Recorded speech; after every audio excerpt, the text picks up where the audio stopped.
Le cortège est assez fourni. Il s'était lancé de Montparnasse pour aller jusqu'à la place d'Italie. Nos envoyés spéciaux sont sur place et nous pouvons tout de suite rejoindre Florian Litzler. Florian qui est en direct du cortège. C'est un cortège paisible, Florian Litzler.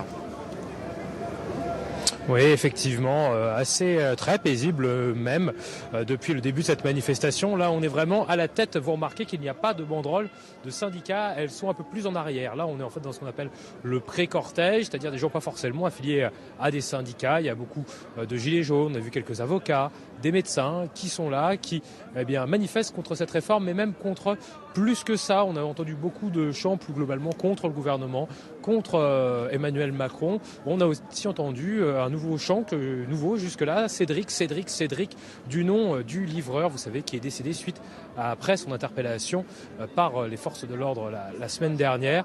Voilà, des références, des chants aussi anti-policiers, mais ça n'empêche pas que cette manifestation, à part ces invectives, vous voyez, elle se passe dans le calme. Il y a les gendarmes qui sont devant, qui mènent la danse, mais tout se passe bien. Et pour répondre à votre comparaison de tout à l'heure, si vous demandez aux manifestants ici, alors ils n'ont pas utilisé le mot, mais ils voient plutôt ça comme leur Austerlitz que leur Waterloo. Et même si c'était leur Waterloo, comme pour la vraie histoire, il y en a qui pourraient dire qu'on n'est pas trop sûr de qui sera le gagnant.